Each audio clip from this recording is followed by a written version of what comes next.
Bienvenue sur Harmonie TV, la chaîne où l'harmonie est un art de vivre. Je suis Ponari Samvan, votre coach en stratégie bienveillante. J'espère que vous allez bien.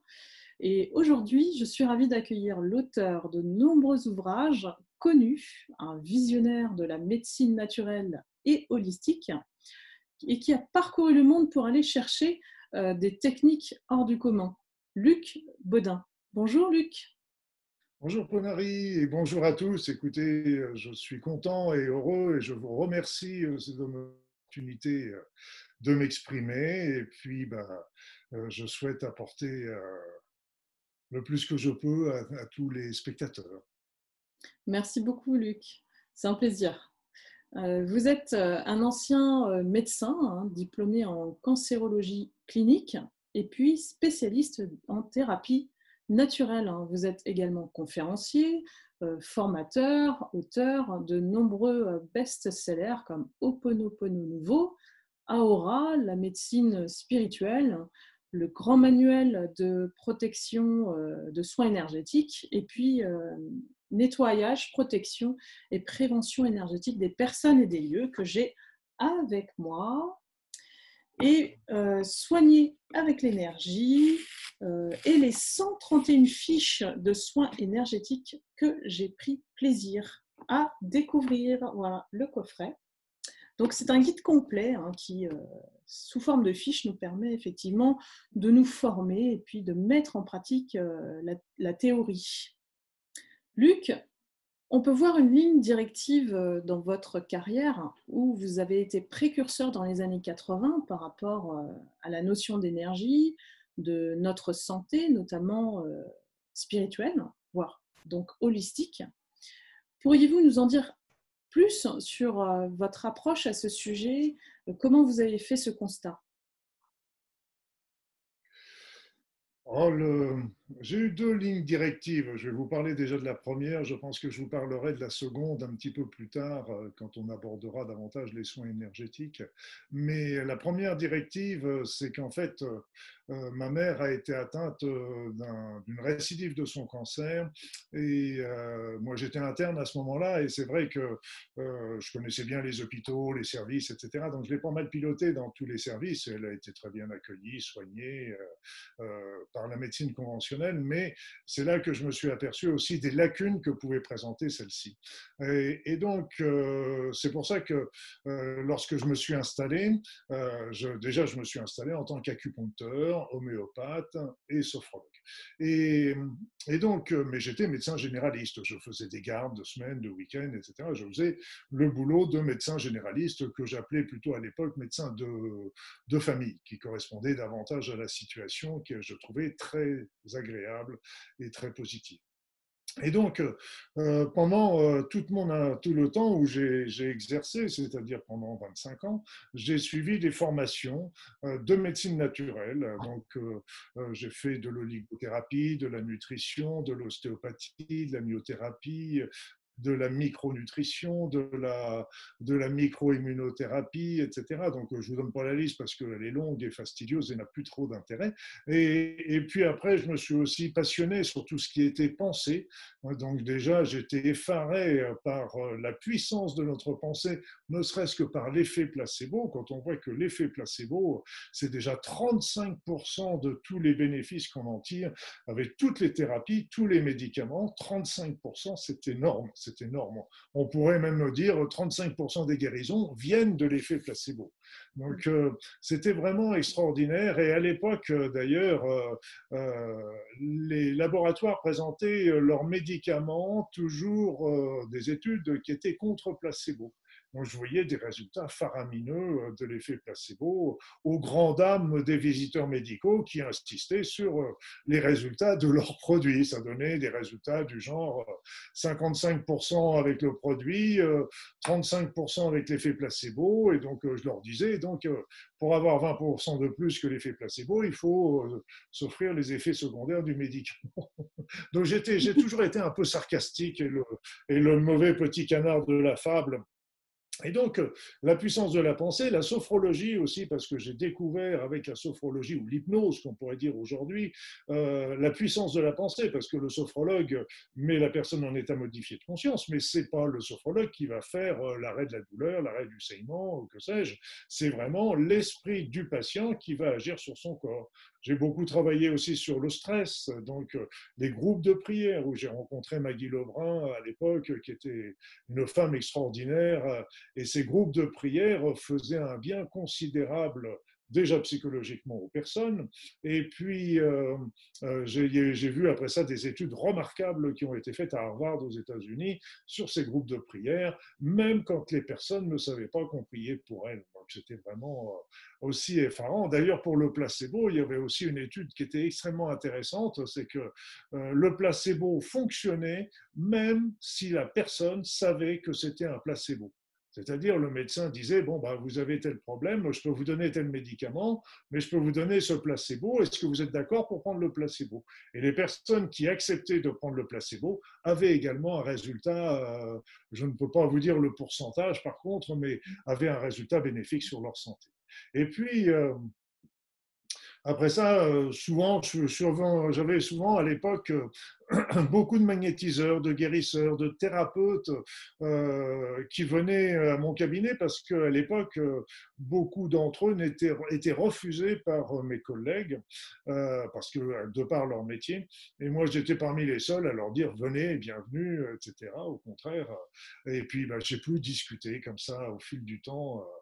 Et ce qui était intéressant, c'est que avec toutes ces approches, j'ai travaillé aussi beaucoup sur la symbolique des maladies, et toutes ces approches, en fait, ne s'opposent pas. Vous voyez, par exemple, on oppose souvent l'allopathie avec l'homéopathie, mais ça ne s'oppose pas, ça travaille à des niveaux différents, ça travaille un qui Oui, va comme travailler sur le une terrain. complémentarité en fait de Voilà. chaque médecine que vous avez Voilà. pu Et c'est étudier. Oui. Et c'est pour ça, pour moi, ça faisait comme un énorme puzzle où tout s'harmonisait, tout se plaçait. Et en fait, selon, comme j'avais ces formations, je dirais, en poche ou en tête, eh bien, en fait, quand mes patients venaient, il y en avait qui venaient pour l'homéo, il y en avait qui venaient pour l'acupuncture, il y en avait qui venaient pour la sophro, il y en avait qui venaient pour d'autres thérapies. Et en fait, déjà, je pouvais suivre leur désir, mais aussi ça dépendait de leur désir, mais évidemment de leur pathologie, et je n'hésitais pas à donner de l'allopathie quand leur traitement, quand leur maladie le nécessitait. Voilà, donc ça permettait d'avoir un grand panel de choix à offrir aux patients, et ils savaient toujours que le traitement que j'allais leur proposer, c'est toujours le traitement le plus naturel possible. Et si je leur donnais de l'allopathie, je sais pas, un anti-inflammatoire ou une antibiotique, ils savaient très bien que c'est parce que leur santé, leur pathologie leur nécessitait. Voilà, c'était un petit peu mon cheminement à travers toutes ces années. Et c'est magnifique parce que c'est des abords différents de la maladie. Et en fait, ça m'a même posé une question pendant un moment parce qu'en fait, évidemment, j'ai été toujours passionné par la cancérologie. C'est d'ailleurs pour ça que j'ai passé ce diplôme de cancérologie clinique au final et par la maladie de ma mère et le, cette notion était importante. Excusez-moi, je viens de perdre un petit peu le fil de ma pensée, mais ça va revenir, parce que cette complémentarité était très importante et ce n'est pas une opposition les uns avec les autres. Et malheureusement, la médecine naturelle n'a pas assez d'études pour se confronter à la médecine allopathique, donc elle ne peut avoir que pour le moment une place de complémentarité, mais elle peut être aussi une alternative à la médecine conventionnelle quand la médecine conventionnelle n'a pas de solution. Alors, je reprends le fil qui m'est revenu, c'est-à-dire c'est que en cancérologie, par exemple, on me dit, en médecine allopathique, bah, la cancer, il vient de la mauvaise alimentation, de la mauvaise hygiène de vie, du tabac, de la pollution, etc. Donc tout ça, c'est juste parce que on peut pas dire le contraire. C'est vu le nombre C'est d'études qu'il y a là-dessus, multifactoriel, oui, c'est multifactoriel le cancer, donc je c'est comprends parfaitement. multifactoriel.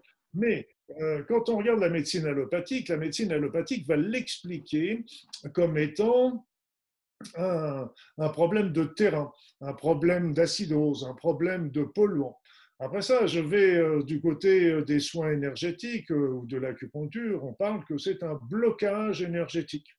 On va regarder du côté de la symbolique des maladies, on parle que ça provient d'un choc émotionnel. Mm. Alors c'est vrai que quand j'ai étudié chaque situation, ben, j'ai bien compris que chacune avait raison. Oui, mais comment pouvait-elle avoir toute raison alors que quelque part le principe s'opposait? Alors j'ai beaucoup réfléchi là-dessus et en fait voilà où j'en suis arrivé.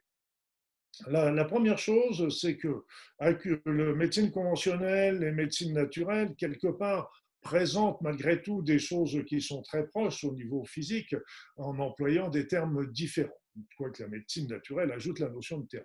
Et après ça, ce qu'il se passe, c'est que nous sommes tous encrassés par la pollution, la mauvaise alimentation, etc. Bon. Après ça, donc on est encrassé, mais bon an, mal an, bon, on vit, on survit, notre organisme s'adapte, etc.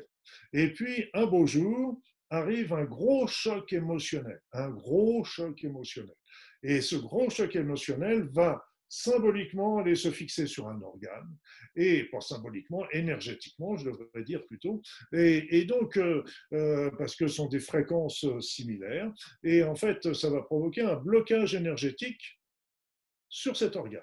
Et c'est alors que tous les polluants, tous les énergies viciées de l'organisme se fixent sur l'organe et vont commencer à lui produire des troubles fonctionnels, voire une maladie. Donc, en fait, je me suis aperçu que tous les points de vue étaient exacts, mais ils étaient complémentaires, ça suivait un certain cheminement. Et donc, c'est pour ça que quand tu le disais, vous le disiez, pardon, tout à l'heure, excusez-moi, j'ai vécu beaucoup en Polynésie, on se tutoie tous là-bas, donc ça va vite. Et le l'idée, c'est que quand on a une maladie, comme c'est un problème multifactoriel à l'origine, eh bien à ce moment-là, il est important aussi de travailler sur tous ces dénominateurs qui sont importants, aussi bien l'hygiène de vie que les soins conventionnels et naturels, que de travailler sur le choc émotionnel déclencheur, parce qu'on trouve très souvent, moi j'ai trouvé très très souvent sur mes patients, un choc émotionnel déclencheur dans les 3 à 6 mois précédant l'apparition des premiers symptômes, et puis on va travailler aussi sur le blocage énergétique qui en est. Ce qu'il faut aller en mai, j'ai été encore un petit peu plus loin dans mes recherches, dans mes réflexions, c'est qu'en fin de compte, il y a un autre élément qui manque à ce tableau. C'est-à-dire, c'est que un choc émotionnel, disons plutôt exactement, une situation, une même situation, va provoquer un choc émotionnel violent chez une personne et va provoquer qu'un désagrément chez l'autre. Donc, ça veut dire qu'il y a derrière des souffrances, il y a derrière autre chose qui a fait que... Et en fait, je me suis aperçu que l'origine du fait que ce soit douloureux pour la personne, c'est que ça vient d'une souffrance de leur être derrière. Ça vient d'une souffrance de leur être, et pour ne pas dire une souffrance de leur âme. Et c'est cette souffrance, et c'est pour ça que la maladie nous oblige, nous demande, nous oblige rien, nous demande de changer de point de vue, de mode de vie, etc. Parce que, et ça, c'est pas une punition, c'est simplement pour nous remettre sur notre chemin de vie. Et c'est en se remettant sur notre chemin de vie, on nourrit notre être, on retrouve notre équilibre, on retrouve notre harmonie et notre âme se retrouve apaisée. Et donc c'est vraiment important et ça c'est le dernier élément et je dirais que j'aurais plutôt dû dire parce que si on reprend les choses dans le bon ordre, c'est le premier élément. Oui, Le je suis premier assez élément. d'accord avec vous. C'est une Et source de je l'âme vous aussi. rejoins totalement parce que c'est pour ça qu'on parle de vision holistique, c'est parce qu'il y a plusieurs facteurs et c'est pas une guérison qui est corporelle, comme vous dites au niveau médicaments, on guérit. Non, il y a au-delà de ça, comme je vous rejoins, par rapport à la guérison de l'être et de l'émotionnel. Parce que sinon, on répète, hein, c'est un peu comme les blessures de la vie. Si on n'a pas compris la leçon, on répète exactement les schémas, on va dire, Exactement. répétitifs de ces épreuves de la vie. Et la vie, elle nous teste tout le temps, donc là-dessus, je vous rejoins complètement, hein. C'est vraiment Oui, une oui. approche, on va dire, globale, une vision. C'est ça que j'aime dans vos travaux, c'est qu'il y a beaucoup... il y a beaucoup de réponses et de solutions qu'on n'a pas cherchées auparavant. Et aujourd'hui, heureusement, j'ai envie de dire, heureusement, on a une invitation à s'élever, à être connecté à notre être véritable, devenir authentique aujourd'hui. Je pense que c'est vraiment essentiel d'être en alignement et en cohérence avec notre mode de vie. Donc de plus prendre soin de soi, hein, je pense que vous êtes d'accord là-dessus, et de, de, de, de faire, d'être responsable de ce que l'on fait, des choix que l'on fait, que ce soit alimentaire, que ce soit amical, professionnel, sentimental, tout est lié en fait. Donc, et ce choc émotionnel nous emmène aussi beaucoup à déclencher, comme vous dites, ces maladies. Tout est lié et j'ai envie de vous dire bravo, hein. Non, il n'y a pas de bravo à me dire, c'est que ça m'est tombé sous le sens, je dirais quelque part. Et dans le sous-titre de mon livre, La médecine spirituelle, pour bien situer le fond de ma pensée, c'était soigner l'âme pour guérir le corps. Tout à fait. Et Tout à donc, fait.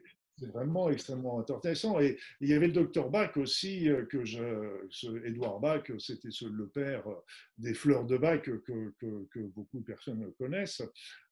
Et on connaît bien les fleurs, mais peu de gens ont étudié la philosophie de ce médecin extraordinaire. Parce qu'en fait, lui, qui était déjà, je crois qu'il était au début du XXe siècle, eh bien, il disait, écoutez bien, hein, c'est vraiment une clé énorme. C'est nous tombons malades parce que nos actions dans la vie présente, et sur tous les plans, comme vous le disiez, et donc alimentaire, choix des amis, sentimental, etc. Donc les décisions que nous prenons dans cette vie de tous les jours ne sont pas en adéquation avec nos aspirations profondes. Tout à Nous fait. ne faisons pas les choses que nous appelle notre âme, nous faisons les choses parce que nous devons le faire, parce que pour les conventions, pour le paraître, pour notre ego, etc. Et ça, c'est-à-dire, c'est qu'à partir de ce moment-là, notre âme se met à souffrir. Et comme elle se met à souffrir, à ce moment-là, elle va faire des petits appels. Alors, des appels qui sont gentils au départ, simplement avec des petits messages qu'elle nous transmettent d'une manière ou d'une autre, avec des petites synchronicités, avec des choses comme ça, puis avec des situations conflictuelles. Et comme on ne comprend pas, ça va être des situations de plus en plus conflictuelles, de plus en plus importantes, pour terminer par s'exprimer dans le corps, déjà par des petits trucs, une petite douleur à droite, un petit truc, une petite vésicule qui se passe à gauche, etc. Et puis, ça peut déclencher ensuite une véritable maladie.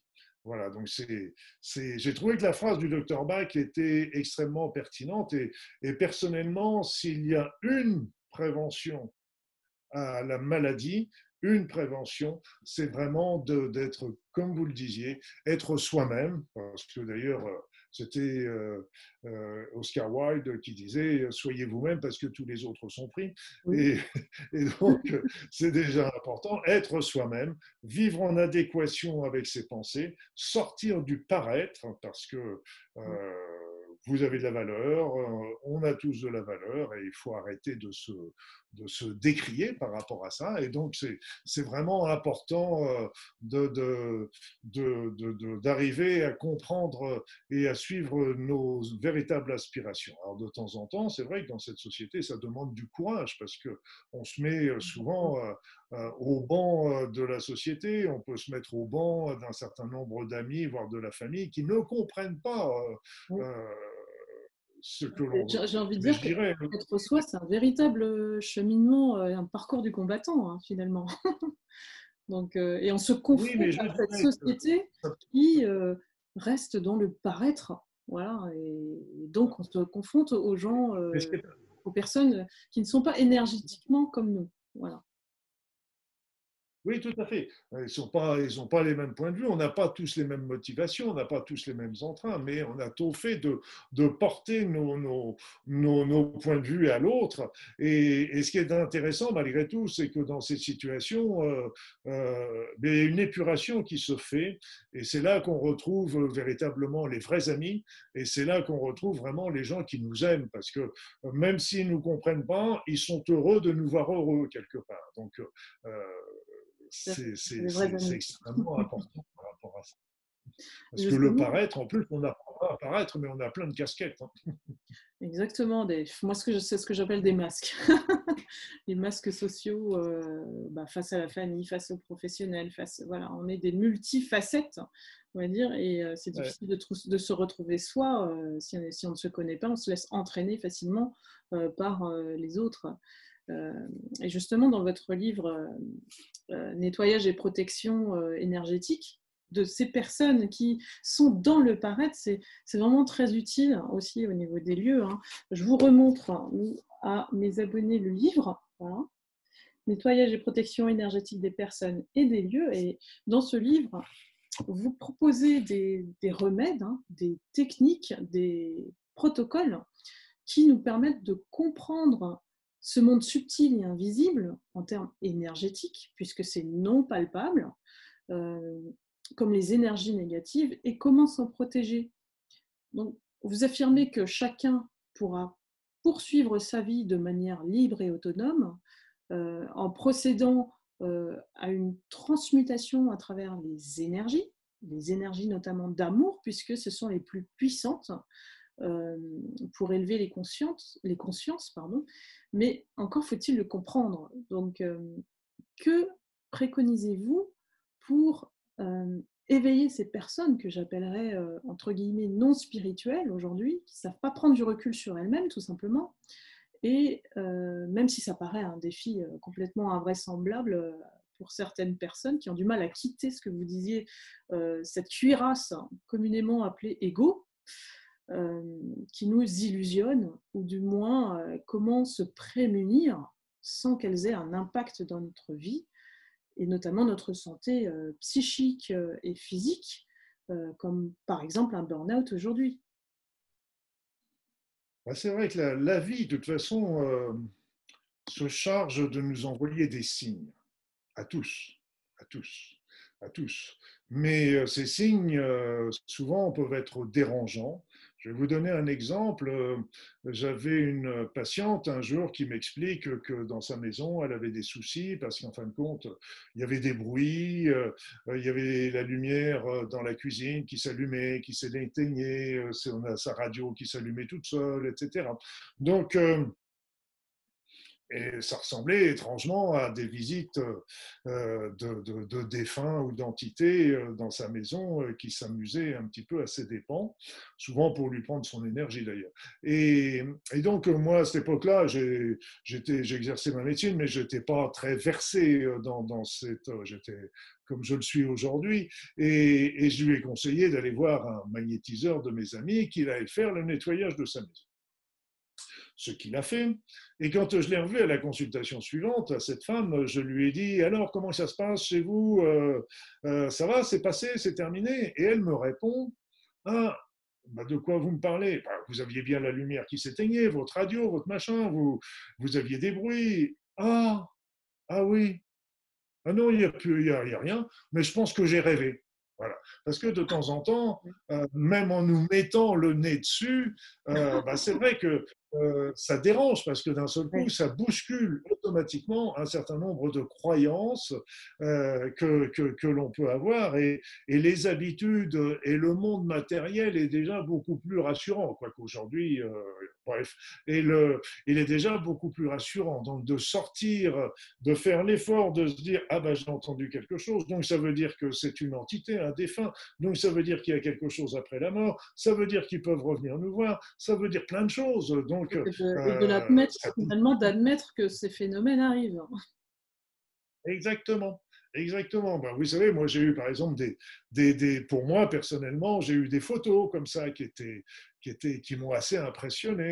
Je me rappelle, j'avais descendu le, l'Ardèche en canoë et en fait j'ai pris une photo de ce qu'ils appellent, je crois, la chapelle, si je me souviens bien, hein, parce que c'est un gros rocher ou la cathédrale avec des grands pics d'au-dessus qui ressemblent à une couronne. Et quand j'ai pris la photo, ne voyant rien de spécial, j'ai vu, bien sûr, mais là c'était véritablement une couronne, et je voyais cette montagne avec des yeux, un nez, une bouche. C'était l'entité Oui. de la rivière.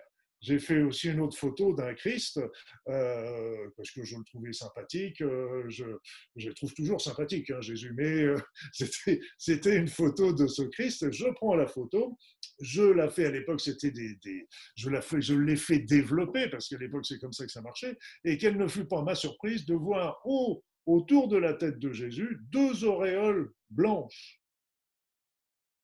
Ah oui. Donc Et ce selon sont vous, des c'était quoi? signes, ça.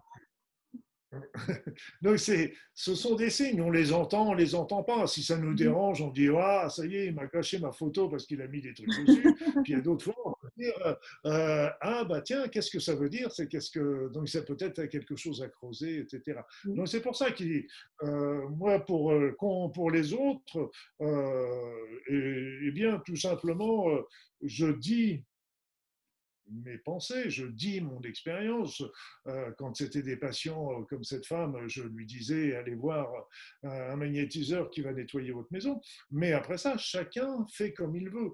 Mais ce qu'il faut savoir, c'est que ces paroles ne sont jamais mortes, ne sont jamais mortes. C'est-à-dire que même si la personne ne l'entend pas encore aujourd'hui, souvent, ben, je voyais ça avec mes patients, un mois, 2 mois, 3 mois, un an plus tard, ils revenaient et puis ils me disaient ah bah oui, tiens, ce que vous avez dit, je l'ai compris, je l'ai vu, etc.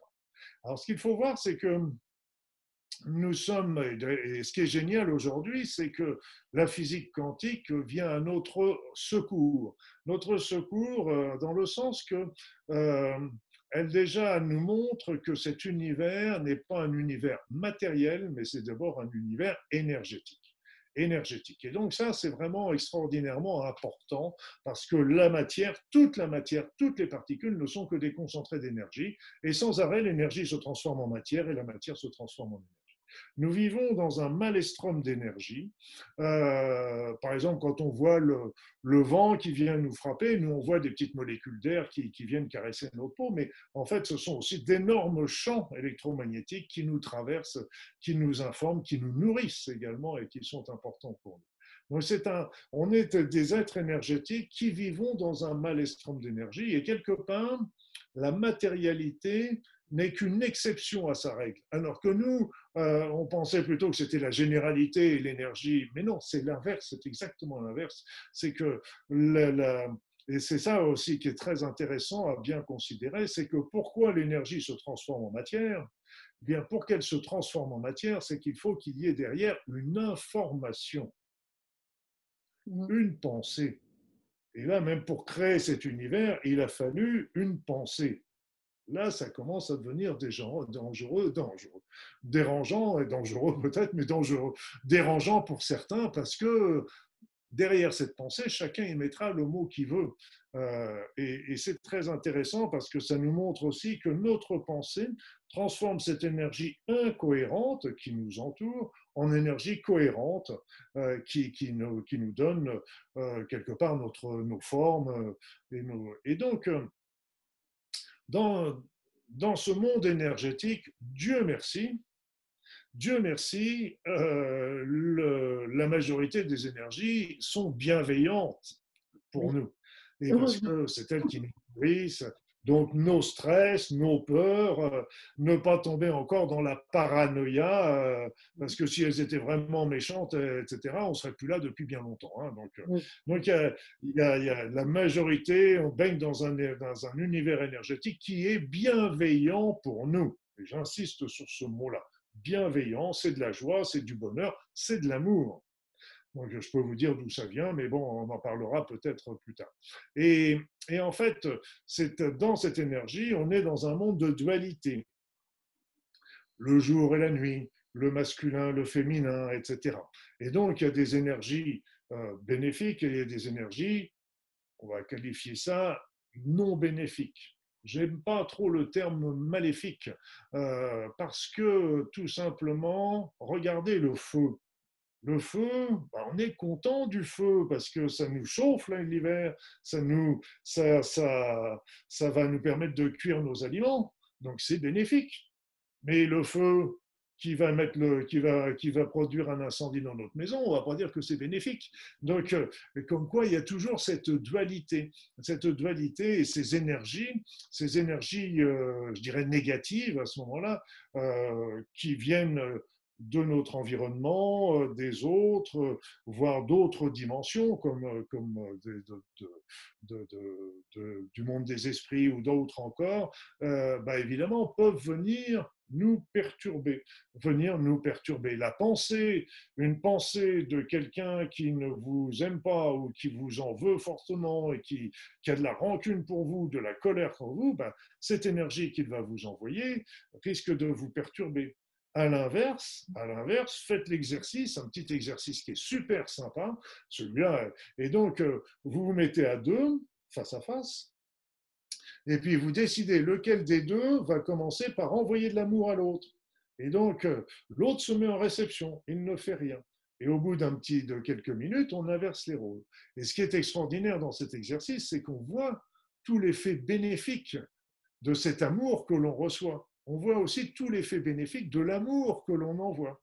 Mais ce qu'il faut bien comprendre, c'est que si des pensées d'amour sont positives, elles vont nous aider. Des pensées de haine, de jalousie, de colère peuvent venir nous perturber.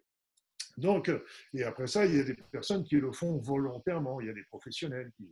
Moi, je voyais ça quand j'étais à Paris. J'ai vécu à Paris et de temps en temps, dans le métro, je descendais dans la rame et puis d'un seul coup, bing, moi j'ai mes petits signaux d'alerte, bip, bip, bip, qui me disaient attention, alerte, parce qu'il y avait j'appelle ça un salopard qui descendait dans le métro pour se nourrir de Oui. toutes les énergies des autres, voire d'autres choses, etc. Oui, Donc, parce qu'en fait, elles sont vides, en fait. Elles sont vides en elles. Il y a pas de... elles se nourrissent des autres, finalement. Alors, c'est ce qu'on comprend. oui, oui. Et oui, oui, oui. Moi, je me suis fait avoir une fois, d'ailleurs, parce que j'étais en excursion dans un beau pays, dans les îles merveilleuses, etc. Et il y a un homme qui est venu s'installer à côté de moi. Et il n'a pas, malgré les tentatives que j'ai faites, il est beau ce chat, et malgré les tentatives que j'ai faites, il n'a pas voulu converser avec moi dans l'heure de la traversée. Mais ce que je me suis aperçu, c'est qu'arrivé au bout, quand on est arrivé au port, j'étais vidé, Ah vidé, oui. mais vidé. J'ai même été directement à l'hôtel, j'ai été me coucher, j'ai même pas dîné, etc. Et c'est le lendemain que j'ai compris que cet homme était venu sciemment à côté de moi, n'a pas voulu converser et m'a pompé toute mon énergie Mais, pendant cette traversée. Remarquez, comment ça je suis pas se... d'un naturel méchant, mais en général, je pense qu'il doit se rappeler du second retour. Comment, selon vous, ça se matérialise justement parce que vous ressentez que c'est dû à cette personne qui s'est assise à côté de vous. Donc, comment vous le ressentez que c'est une personne qui vous vole votre énergie? Vous parlez C'est-à-dire, c'est que là, complètement je de me suis votre fait avoir livre. parce que j'étais à 300 km de pensée de toutes ces considérations. J'étais plutôt dans la beauté des paysages, etc. Donc, j'ai pas prêté garde. Euh, mais c'est autrement, ce qu'on on le sent parce que on sent quelque part, pouf, notre dynamisme qui se vide. On sent aussi, par exemple, quand il y a un défunt qui s'approche de nous, c'est pas forcément avec des mauvaises intentions d'ailleurs, mais eux, ils ont des énergies énergie basse, et le simple fait qu'ils soient à côté de nous, ils vont nous prendre une partie de notre énergie. Donc on se sent fatigué. Fatigué, on se sent diminué à ce moment-là, on peut sentir du froid en nous, pas de l'extérieur, mais c'est vraiment une froid en nous. Et ça peut aller, si ça persistait, parce qu'il y en a qui continuent leur œuvre, ils ne vont pas s'arrêter en une seule fois, et à ce moment-là, ça peut nous conduire vers des états de déprime, de dépression, de burn-out. Donc c'est vraiment des. Alors, il ne faut pas me faire dire aussi que tous les cas de dépression, etc., viennent de ça, hein, c'est pas ce que je veux dire. Mais, et moi d'ailleurs, je fais souvent des passages d'âme, nombreux d'ailleurs, mais je m'en vante pas parce que je ne fais pas les passages individuels, c'est vraiment des passages de groupe très importants. Et en fait, je sens leur présence parce que d'un seul coup, je me réveille la nuit, ou d'un seul coup, je me lève le matin, ou dans la journée, je me sens, boum, fatigué, déprimé. Mmh, mmh, mmh. En fait, ce sont Donc des là, maintenant, énergies qui ne nous appartiennent pas finalement. Elles viennent, voilà, elles viennent nous voilà, envahir ça s'impose à moi. physiquement. Et Voilà. quand je fais ce passage, à ce moment-là, d'un seul coup, au bout de 10 minutes, un quart d'heure, mon entrain revient.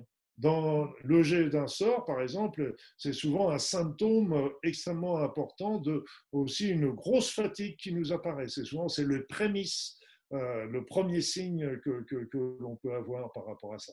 Mais là encore, nos paniques, parce que ça peut venir de bien d'autres choses aussi. Hein, c'est pas. Oui. Mais bon, après, c'est vrai que quand moi je me rappelle, j'avais eu un truc comme ça qui m'était arrivé et je reprenais l'autoroute pour rentrer chez moi. Il était 3-4 heures de l'après-midi, la journée s'était bien passée sans problème. Et là, je me suis senti fatigué, une fatigue énorme, comme s'il était 4 heures du matin et que je n'avais pas dormi que j'avais pas fermé, pas dormi du tout. Et d'ailleurs, j'avais même les paupières que j'arrivais du mal à garder ouvertes. J'ai même failli, dans un virage, partir dans le décor. Mais là, j'ai compris que c'était pas normal. C'est là que je me suis arrêté le plus vite possible sur une aire d'autoroute et j'ai fait mes petits exercices, mes petits tests et je me suis aperçu qu'en effet, on m'avait bien balancé quelque chose de pas très très sympathique. Moi aussi, quand je ressens des éléments négatifs, je ressens ça souvent comme des pics. Bon, ça peut être d'autres sensations pour les autres personnes. Hein. C'est comme ça que ça se manifeste, comme des pics assez forts, désagréables, qui se produisent un petit peu partout sur mon corps. Ça ne va pas être spécialement sur le visage ou sur le thorax, c'est vraiment des pics à droite, à gauche, désagréables qui se font ça, ou alors sur un endroit fragile. Moi, j'ai un endroit fragile, c'est mon oreille. J'ai une baisse de l'audition de ce côté-là et j'ai eu beaucoup de problèmes quand j'étais gamin. Et en fait, je sais que quand mon oreille me fait mal, alors qu'elle ne me fait jamais mal, ça veut dire qu'il y a quelque chose Ah oui. qui est, alors pas forcément qui m'est C'est comme un envoyé, mais sixième bon, sens en fait. C'est comme un sixième ça peut sens, être quelque... une alerte qui nous met dans C'est une alerte l'inconfort. qui me met dans l'inconfort et c'est vrai que c'est intéressant de le repérer parce que souvent ça se manifeste souvent de la même manière quoi, et ça nous permet de réagir immédiatement ce phénomène pour pas... mais c'est pas forcément quelque chose qui est dirigé contre moi, ça peut être quelque chose qui passe, je peux me retrouver dans un endroit vous voyez, quand on se retrouve par exemple dans un cimetière dans, dans des lieux de combat, etc. Donc, dans des lieux où il y a eu des agressions, qu'il y a eu des choses difficiles, ou même une personne dans un lieu qui a été gravement malade et qui a vécu toute sa maladie dans le lieu est chargé aussi de ces énergies de souffrance. Et voilà, donc il ne faut pas là non plus être paranoïaque, il faut bien comprendre que ça peut Oui, venir d'ailleurs. Hein. oui, C'est pas, voilà. Ne pas porter la responsabilité sur nous, parfois ça vient de l'extérieur, et puis de faire le nécessaire pour justement retrouver une harmonie. Je, je comprends ce que vous voulez dire. Je comprends ce que vous voulez dire, mais euh, je vous répondrai qu'aujourd'hui, et c'est pour ça que j'en parle aussi dans mon bouquin, j'ai écrit aussi une nouvelle version du livre que vous avez montré, où j'explique en fait que, bien sûr, les sorts nous sont envoyés de l'extérieur. Mais, s'ils nous ont été envoyés, c'est qu'il y a quelque chose en nous qui les a attirés. Oui, je suis assez d'accord. De toute façon, Donc, il comme vous faut dites, il y a une dualité, on s'oppose et j'ai envie de dire, parfois, c'est une guerre que je constate, mais entre l'ombre et la lumière, tout simplement. voilà. C'est Mais long, deux choses qui la lumière, s'affrontent. Oui, mais elles s'affrontent à l'intérieur de nous. aussi. Oui, oui, oui. Je suis assez C'est d'accord. à l'intérieur de nous que se passe le combat, c'est pas à l'extérieur. Je Il suis faut bien d'accord. comprendre, c'est à l'intérieur de nous. Et c'est vrai que, et c'est pour ça que euh, notre vie n'est qu'une suite d'expériences, d'expérimentations, où alors de temps en temps on va choisir la lumière, donc on va être bien, heureux, équilibré, puis il y a d'autres fois on va suivre notre ego, notre mental, et on va pas faire le bon choix. Mais de toute façon, dans les deux cas, même si on fait pas le bon choix, on va vite s'en rendre compte, et si on est assez Oui, intelligent, on va changer. Et donc, on va revenir vers la lumière. C'est pour ça qu'on dit souvent, même l'ombre travaille aussi pour la lumière, quelque part. oui. Parce qu'il faut de temps en temps, il faut toujours On ne peut pas expérimenter être l'ombre. dans la lumière si on n'a pas affronté sa part d'ombre. De toute façon, il y a une logique Exactement. de l'univers, j'ai envie de dire. Et c'est pour ça aussi que même au niveau des possessions, par exemple, bien sûr, il y a des possessions qui viennent d'entités, qui viennent de défunts. Mais là encore, je vous dirais que c'est aussi très lié parce que nous avons laissé la porte ouverte, c'est que nous avons attiré aussi quelque part la situation.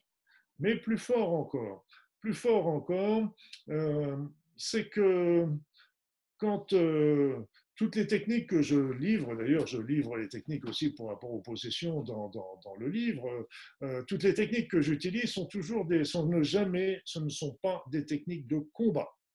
Je ne combats pas le mal, parce que c'est quelque part comme si on combattait aussi une partie de nous-mêmes, et quelque part on le nourrit en le combattant parce on se place sur le même niveau que lui. Il faut plutôt utiliser l'amour, parce que si on veut éteindre le feu, on n'utilise pas le feu, on utilise de l'eau. Donc l'amour est vraiment l'opposé et qui peut transmuter cette énergie d'amour, cette énergie négative en énergie d'amour. C'est pour ça que quand je ressens des énergies négatives autour de moi, j'appelle mes guides, mais je commence à envoyer de l'amour. Et ça, c'est la meilleure solution pour en être délivré, tout en conservant notre... Et ce qu'il y a aussi, c'est que dans ces possessions, eh bien, en particulier, il y a beaucoup de possessions chez les schizophrènes, et, et dans d'autres cas aussi. Et donc, je demande toujours l'autorisation, si je peux enlever cette entité, ce défunt chez la personne. Et j'ai été très surpris que dans 80-90% des cas, on ne me donnait pas l'autorisation de le faire. Alors bon, je me suis dit au départ, c'est parce que la personne doit le vivre, elle doit le comprendre, peut-être qu'elle a fait des choses qui n'étaient pas bien dans cette vie ou dans une vie antérieure, j'en sais rien, mais bon, moi j'obéissais toujours, il n'y a qu'une seule fois où j'ai désobéi aux ordres et je peux vous dire que je m'en rappelle. Et donc, et puis ben, j'ai compris aussi que les 80% qui eh bien, n'étaient pas habités par des entités venant de l'extérieur. On parlait tout à l'heure, vous parliez tout à l'heure de masques. Or, en fin de compte, ces masques correspondent à des sous-personnalités que nous avons, qui sont quelque part des satellites de notre personnalité principale. Et selon les situations, on va Elles sont prendre tel. développées parce qu'on est en mode survie, ces masques-là. On est en mode survie. C'est vrai, dans certaines situations, il va y avoir une entité, une sous-personnalité qui va prendre le contrôle de nous, mais qui n'est pas forcément une personnalité très positive, si vous voyez ce que je veux dire. Et donc, à ce moment-là, qui peut donner ces impressions de possession.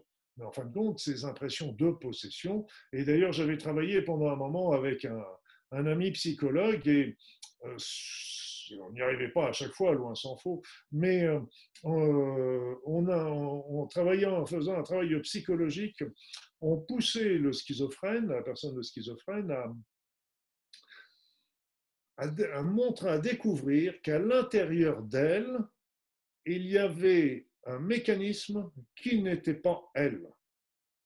Oui, Et oui. quand elle le découvrait, quand elle admettait ça, ce qui n'était pas très fréquent, mais c'était dans 10-20% des cas, eh bien, quand elle admettait ça, à ce moment-là, soit elle lui envoyait de l'amour à ce mécanisme, soit elle le chassait, mais à ce moment-là, de lui envoyer de l'amour est toujours mieux parce qu'à ce moment-là, cette sous-personnalité se retrouve nourrie et peut se réincorporer, mais d'une manière bénéfique à notre être principal. Mais de toute façon, que ce soit un cas comme l'autre, eh bien, le schizophrène était guéri, tout simplement. Et donc, c'est vraiment important de, là encore, bien considérer que on n'est pas, nous ne sommes jamais des victimes. Quelque part, c'est nous qui attirons les situations à nous, même si ça nous semble venir d'énergie négative, d'être pervers, que sais-je. Donc, et là encore, ce sont des expériences à vivre qui nous font avancer et progresser. Et je vous rejoins là-dessus parce que moi j'ai effectivement étudié aussi euh, un cas de schizophrénie et cette personne au départ n'avait pas un parcours, on va dire, plein d'amour. Au départ, c'est une personne qui a été abandonnée, qui s'est retrouvée orphelin, qui a dû survivre pour avoir de l'argent, qui donc a commis des crimes, voilà. Et souvent, j'ai l'impression que c'est effectivement une brèche en soi qui laisse entrer effectivement cette, comme vous dites, possession ou entité négative qui vient nous dominer ou prendre le contrôle en fait dans le cas de la schizophrénie en tout cas. Donc oui, je pense que la solution de toute façon à tout, moi j'ai envie de dire, c'est l'amour est la réponse à tout. Hein. Donc L'amour est la solution à tout, la guérison de tout. Et quand, à partir du moment où on met cet amour dans nos pensées, dans nos paroles, dans nos actions, déjà les choses deviennent de plus en plus faciles. Mais beaucoup de personnes me disent, oui, mais c'est bien gentil ça, mais comment qu'on est dans l'amour? oui, Et donc, c'est pas. c'est là où c'est difficile de le faire comprendre. C'est que C'est-à-dire, c'est heureusement que pour moi, nous il y a sommes là deux éléments. Il spirituels faut pas pour oublier. voilà, accompagner et guider les gens vers cette approche plus de l'amour vers soi, plutôt que d'aller le Oui. chercher à l'extérieur. Oui. Pour être dans l'énergie de l'amour, je conseille souvent aux personnes, d'essayer de retrouver une situation dans leur vie où ils ont été dans un amour, dans l'amour. L'amour, ça peut être avec un enfant, ça peut être avec leur conjoint, leur conjointe, avec la famille, une réunion, etc. Quelque chose. Et donc, qu'ils revivent, qu'ils ressentent ce qui s'est passé à eux à ce moment-là. Et puis, on ne vient pas dans l'amour comme ça, dans un claquement de doigts, en disant hey, maintenant, hop, je passe dans l'amour, etc. C'est pas évident. Et à ce moment-là, on peut commencer par des sentiments proches qui sont déjà plus faciles à atteindre, qui sont l'empathie, la compassion, l'intégrité, la justice, le partage, l'équité. Donc tout ça, ça sont des sentiments, si on commence à les placer dans notre vie, qui vont nous mener tout doucement vers ce sentiment d'amour qui est l'énergie la plus forte de l'univers. Et c'est une énergie, enfin c'est une énergie, c'est un sentiment qui n'a pas d'opposé. Qui n'a pas d'opposé? L'opposé, on lui présente souvent la haine comme étant l'opposé. La haine est l'opposé de la compassion. L'amour, il est unique. Voilà. L'amour, moi, parfois, je dis l'opposé de l'amour, c'est le désamour, en fait. C'est qu'on a oublié de s'aimer ou qu'on n'a pas appris à aimer ou s'aimer. Et moi, j'introduis la notion de désamour, mais effectivement, l'amour est universel et je vous rejoins complètement là-dessus. Hein.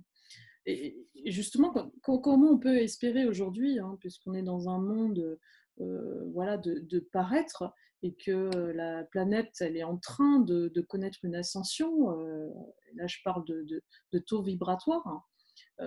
Et puis je vais citer Nikola Tesla, mon préféré, qui disait que si on voulait trouver les secrets de l'univers, il faut penser en termes d'énergie, de fréquence, d'information et puis de vibration. Donc là, Exactement. effectivement, vous-même, vous avez écrit un livre sur les secrets de l'univers, hein, que je conseille. Et quelle est votre vision du nouveau monde après, effectivement, ce qu'on est en train de vivre avec la Covid? Est-ce qu'on peut se préparer? Et si oui, quelle serait la manière la plus adéquate pour atteindre cette autonomie dont vous parlez et puis prendre responsabilité, hein, face à cet enjeu qui est planétaire, avec un intérêt plutôt collectif aujourd'hui, et puis que chacun prenne conscience de ce nouvel écosystème de santé holistique qui est en train d'émerger aujourd'hui. Et vous avez écrit deux beaux ouvrages, les deux derniers livres, hein, Révolution de l'amour et Dialogue avec Lucifer, qui nous éclairent tout à fait sur ce nouveau monde. Oui, parce que aujourd'hui, on vit une époque, et quand je dis aujourd'hui, je dirais que ça a commencé déjà dans les années 90. Euh, on vit actuellement une évolution, une montée extraordinaire du niveau vibratoire de la Terre. Donc, cette montée du niveau vibratoire de la Terre a commencé tout doucement, et puis là maintenant elle est pratiquement à la verticale, et c'est vraiment une forme de courbe exponentielle.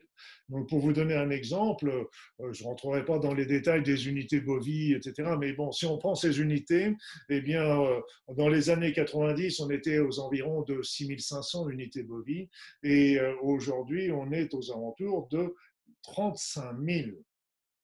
Donc 5 fois plus important. 5 fois plus important. Donc ça nous a conduit à une ouverture de conscience, même si on ne s'en prend pas. Si on ne prend pas attention à ça, c'est que l'humanité connaît une ouverture de conscience. J'en donnerai un petit exemple. C'est qu'autrefois, par exemple, c'était les tribus. On connaissait à la rigueur notre environnement sur quelques kilomètres, point barre. Et puis après ça a été la région, puis ça a été le pays, puis ça a été le continent, et puis après ça maintenant on est à un stade interplanétaire, voire extraplanétaire, et donc tout doucement, notre conscience s'élève. On le voit aussi avec les découvertes scientifiques qui sont faites, etc. Donc, on voit aussi, regardez bien les animaux. Les animaux, ils ont aussi un comportement qui change par rapport à ce qui était autrefois.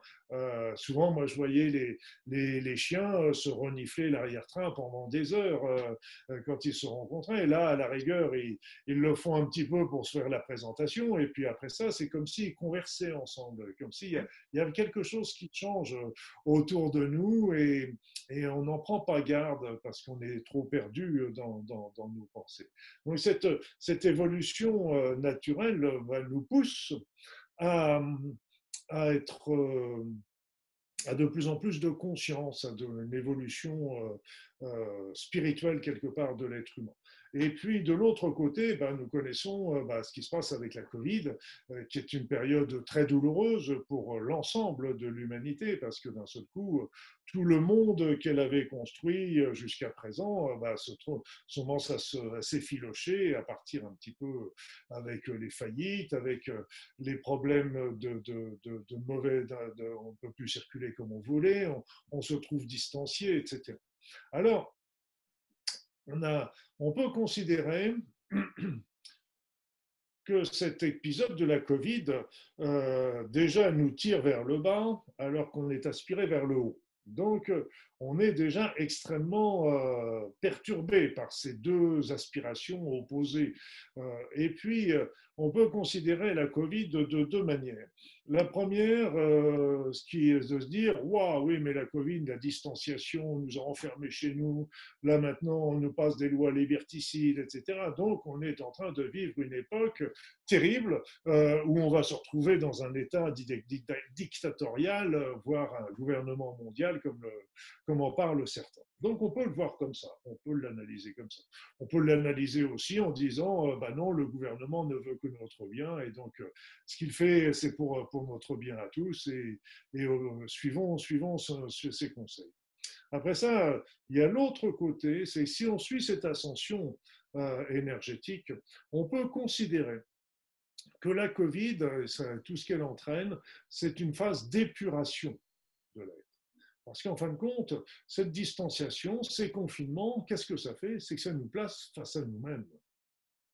Et Oui, beaucoup ont du mal à le supporter parce qu'ils n'ont pas l'habitude de ça.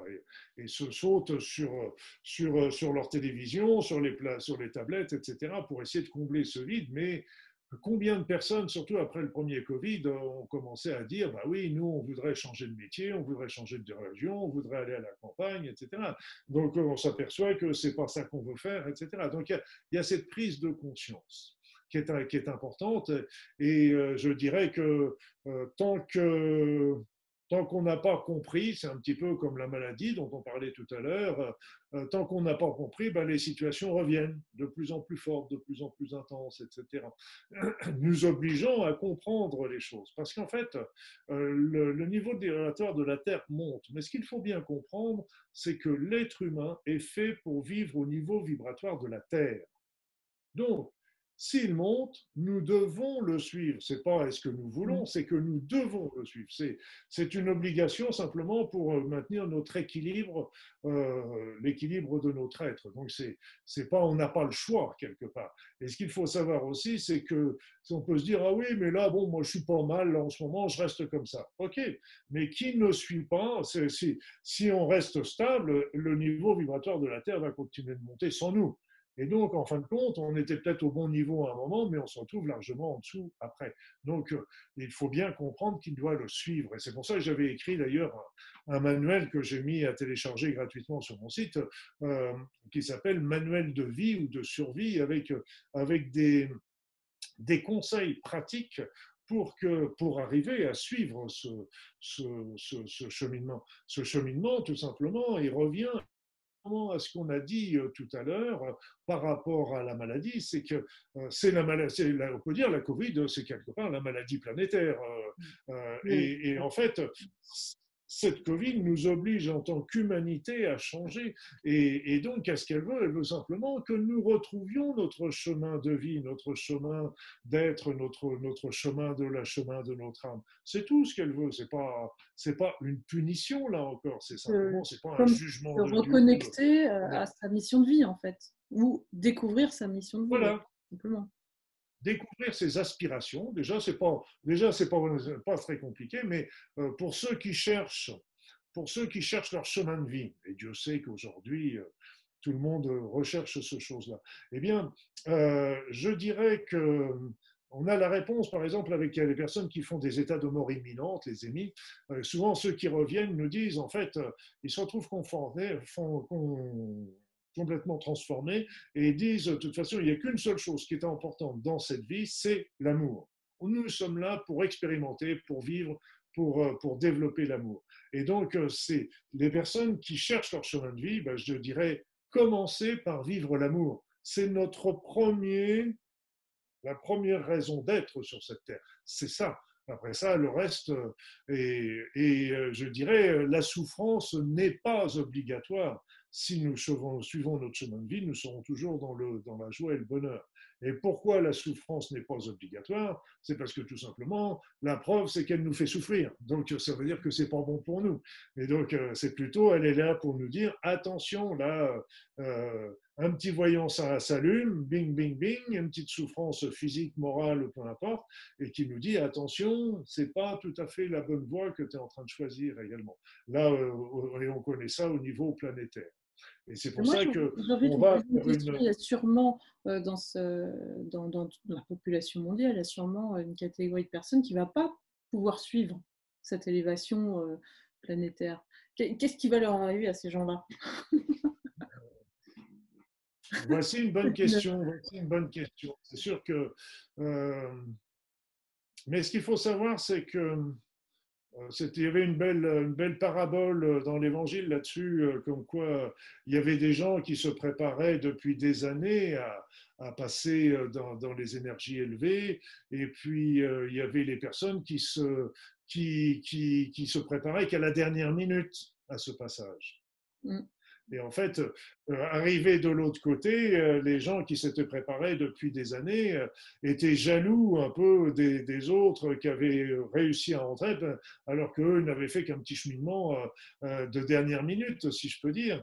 Et en fait, peu importe qu'on soit prêt depuis des années ou qu'on soit prêt à la dernière minute, c'est d'être prêt au moment voulu, mais on ne sait pas quand est-ce que sera ce moment voulu.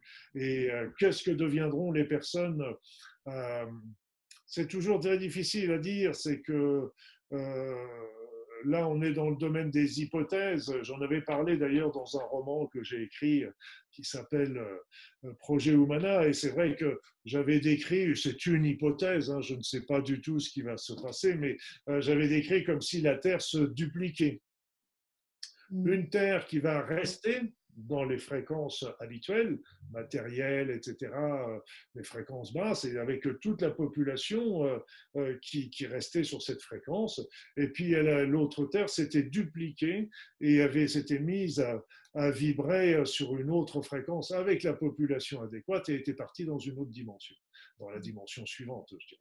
Et donc, c'est une hypothèse. On ne sait pas, on ne sait pas du tout ce On ne peut qui se que passera. présumer. Et puis, c'est pour ça que, c'est pour ça qu'aussi, La Révolution de l'amour est un livre très important. C'est amusant parce que je l'avais écrit avant l'histoire de la Covid, bien avant. Il devait même paraître à l'époque de la Covid, mais il n'a pas pu paraître à cause du confinement. Et en fait, ce qu'il faut savoir, c'est que la seule chose que l'on puisse vraiment faire, c'est se préparer soi-même. Okay. Donc ça, c'est déjà très important. Parce que si nous, dans notre tête, on est équilibré, on est dans l'harmonie, on est dans l'amour, à ce moment-là, cette énergie ne va pas rester enfermée dans notre tête et va irradier.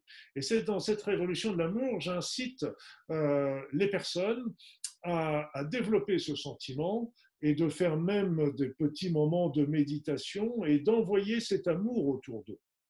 Envoyer cet amour à tous nos êtres humains, à tous nos dirigeants, pour qu'ils prennent les meilleures décisions qui soient pour l'humanité, à toutes les personnes qui sont dans la souffrance.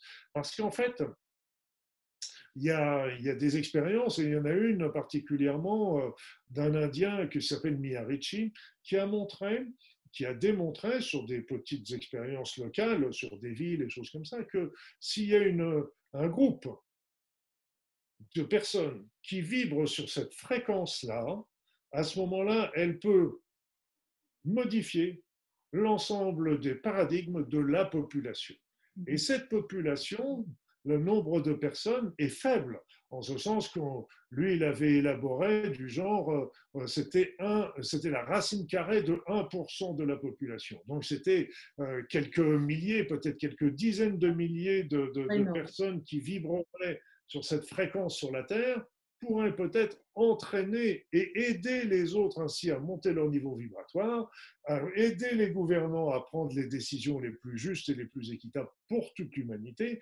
Et à ce moment-là, tout le monde pourrait se préparer ainsi. Et ça fait tache d'huile. C'est ça la révolution de l'amour que j'explique en détail dans mon livre et qui peut être une alternative, et c'est bien que cette solution est très importante pour moi parce que là encore, on n'est pas dans la guerre, on n'est pas dans la révolte, on n'est pas dans la révolution, on n'est pas contre, on est en train d'ouvrir une nouvelle voie, simplement, tranquillement, et si elle est juste et si elle est bonne, elle s'imposera à tout le monde.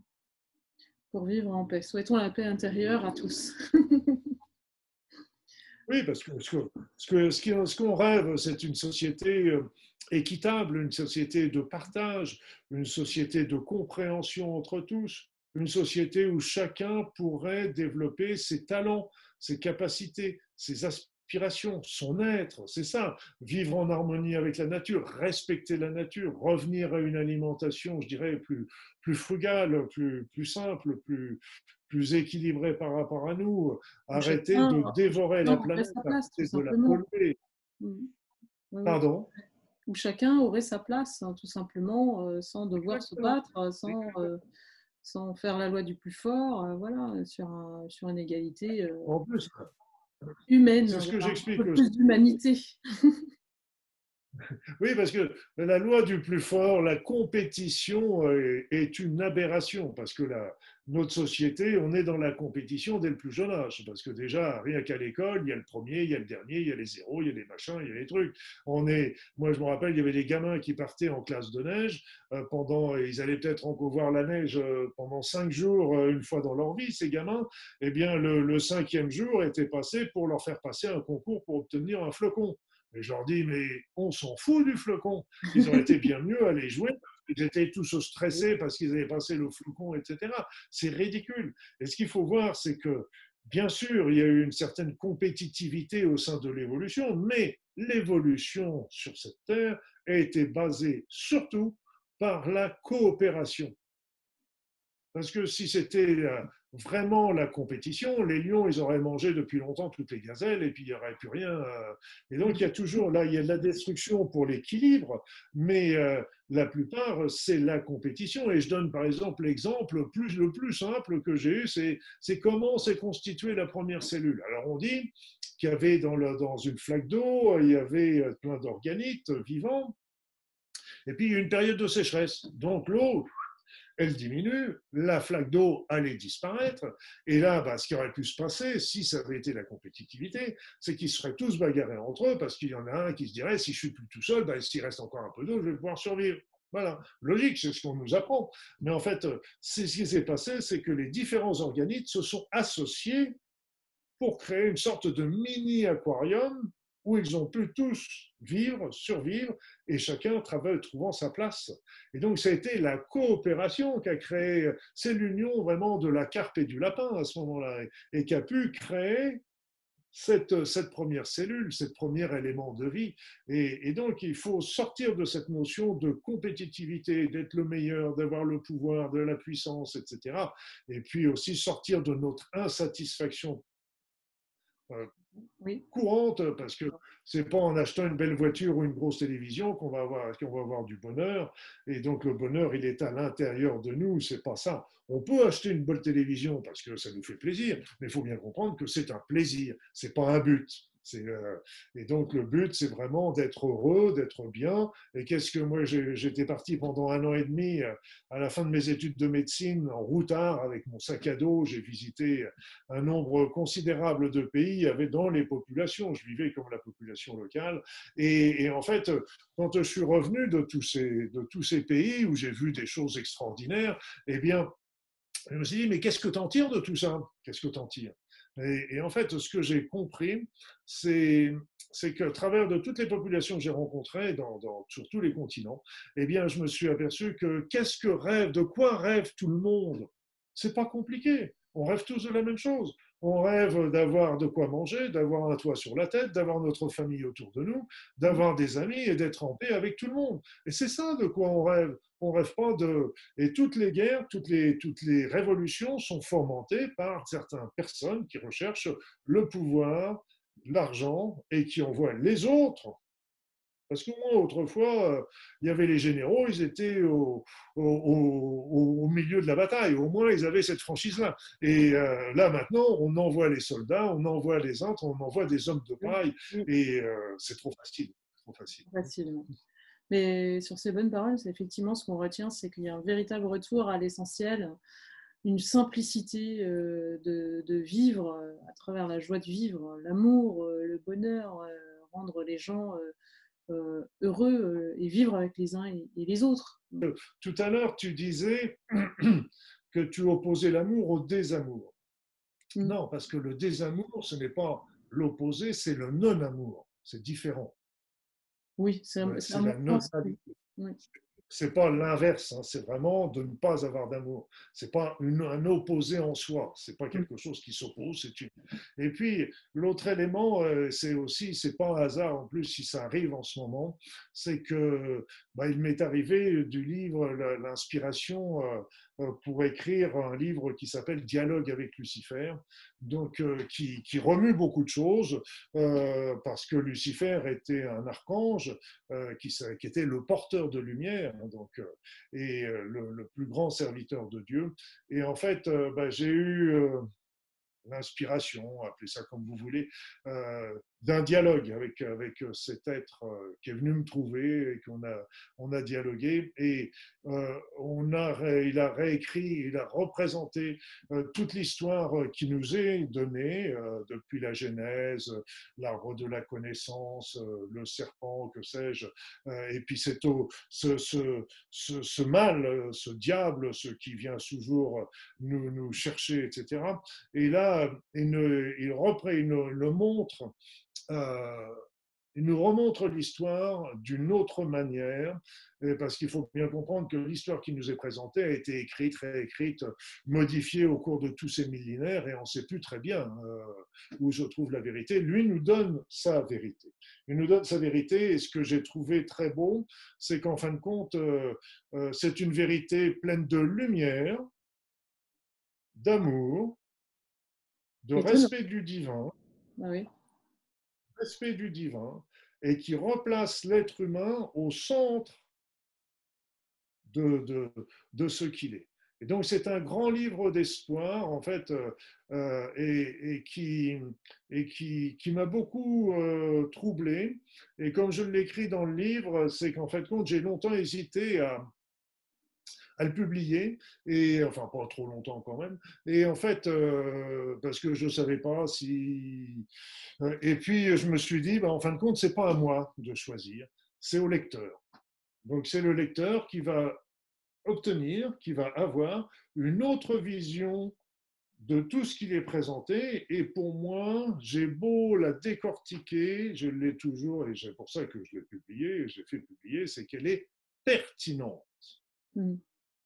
Bah, écoutez, moi je suis impatiente de le lire. Ça m'intrigue rien que par le titre déjà, mais effectivement, il y a peut-être aussi une ouverture à avoir sur l'inconnu. Et peut-être que on est amené justement à aller vers cet inconnu pour mieux nous trouver finalement.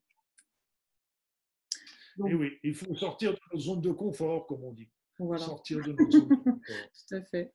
C'est comme les personnes qui cherchent l'âme sœur, l'homme ou la femme de leur vie. Je leur disais, bougez, sortez, bougez, rencontrez, faites des activités qui vous plaisent. Parce que l'homme ou la femme de leur vie, ils vont certainement pas venir sonner à leur porte en disant, tiens, voilà, bonjour, je suis l'homme ou la femme de ta vie. Je dis, ça tombe pas du ciel, comme on dit, hein. Aide-toi, le ciel t'aidera. Tout à fait. Merci beaucoup, Luc. J'ai pour habitude de terminer mes interviews en posant une question à tous mes invités, hein. Si je vous dis l'harmonie est un art de vivre, qu'est-ce que cela vous inspire? Je pense que l'harmonie, on en a beaucoup parlé au cours de toute cette Oui, interview. Parce que l'harmonie doit déjà commencer par être à l'intérieur de nous, parce qu'à partir de ce moment-là, on va pouvoir la transmettre autour de nous. Et là, c'est d'ailleurs amusant quand on est si on vit cet amour, si on vit dans l'équité, la justice, la compassion, etc., on voit le monde autour de nous, nos proches, nos amis, les gens que l'on rencontre changent, on n'attire plus les mêmes personnes, on n'attire plus les mêmes situations, etc. Donc elle doit se développer déjà, elle peut se développer à plusieurs niveaux, déjà par un mode de vie équilibré. Moi, je donne jamais d'interdit parce que considère que moi aussi, je fais des extras, des machins, etc. C'est la vie d'ailleurs, ça fait partie de l'harmonie oui, aussi, ça oui, fait tout à fait. d'avoir des plaisirs, d'avoir des extras, etc. Après ça, c'est un état d'esprit, un petit peu comme je l'ai dit, compassion, équité, partage, intégrité. Et c'est pour ça que j'avais beaucoup aimé euh, par exemple, j'avais écrit un bouquin qui s'appelle Les 4 secrets de la sagesse polynésienne, et parce que j'ai adoré, moi j'avais beaucoup travaillé sur Ho'oponopono, et dans cette sagesse polynésienne, qu'est-ce qu'elle nous dit? Elle nous dit, elle se fait en 4 points. Le premier, c'est l'esprit aloha. Aloha, c'est pas bonjour, bonsoir, c'est aloha, bonjour, mais je t'aime. Bonjour, je te prends en considération. Bonjour, je m'arrête et je vais discuter avec toi. Donc c'est l'attention aussi à l'autre. La deuxième, c'est le pono. Le pono, pour eux, c'est l'intégrité, être toujours juste, être toujours équitable, aussi bien pour soi que pour les autres. Après ça, c'était le ho'oponopono. Le ho'oponopono, lui, c'était pour effacer les parties sombres de notre être. Et puis, donc pour permettre de mieux évoluer, de ne pas perturber non plus l'harmonie autour de nous, aussi bien notre harmonie intérieure que notre harmonie. Et le dernier, c'était la religion, nous pourrions dire aussi la spiritualité, la recherche de sens, de nos sens de notre vie, la recherche du sens de la vie, etc. Et là, je me prends à rêver souvent de me dire, ces 4 piliers, pour moi, sont remarquables. J'ai beau essayer de les triturer dans tous les sens, j'en vois pas un 5e à rajouter. Et je me dis, ce qu'il faut savoir, c'est que cette pensée que je développe dans le livre a prévalu dans les îles Pacifiques pendant plusieurs siècles, voire peut-être des millénaires. Et d'ailleurs, pour les Polynésiens, pourquoi appelle-t-on l'océan Pacifique? Parce qu'en fin de compte, ce n'était pas parce que l'océan est calme, c'est parce qu'ils voulaient montrer que les peuples étaient plus ou moins pacifiques. Et c'était ça l'intérêt. Et je me prends à rêver, je me dis, s'ils ont été capables de le faire, de le vivre pendant des siècles, on pourrait très bien imaginer que ce deviennent, je dirais, les règles. De vie.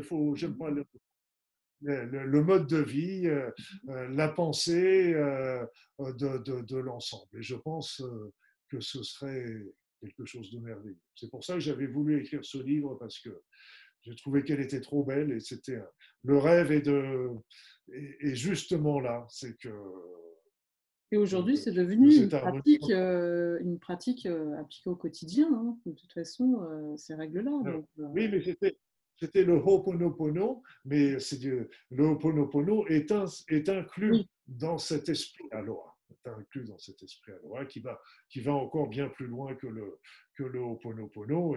Et c'est vrai que l'harmonie, on la vit en nous et on la transmet en nous. Le bonheur qu'on a, l'amour qu'on a, l'équilibre qu'on a, on le transmet. Et ça revient un petit peu à ce que je disais, quand on a l'amour, déjà travaillons sur l'amour de soi, qui est important, après ça, avant de l'envoyer sur les autres, et puis après ça, on envoie cet amour à l'ensemble de cette terre, et si on est assez nombreux à le faire, ça peut, je pense, et j'en suis persuadé, que grâce à l'élévation du niveau vibratoire de la Terre, on peut changer notre monde d'une manière positive. Tout à fait. Je vous suis à 100% là-dessus.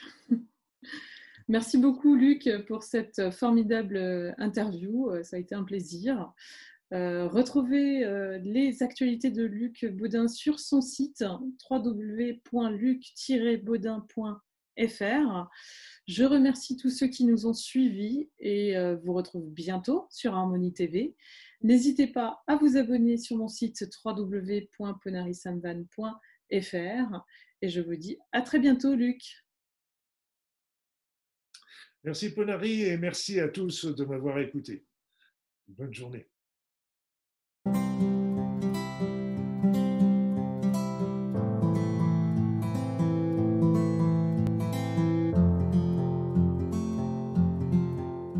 Música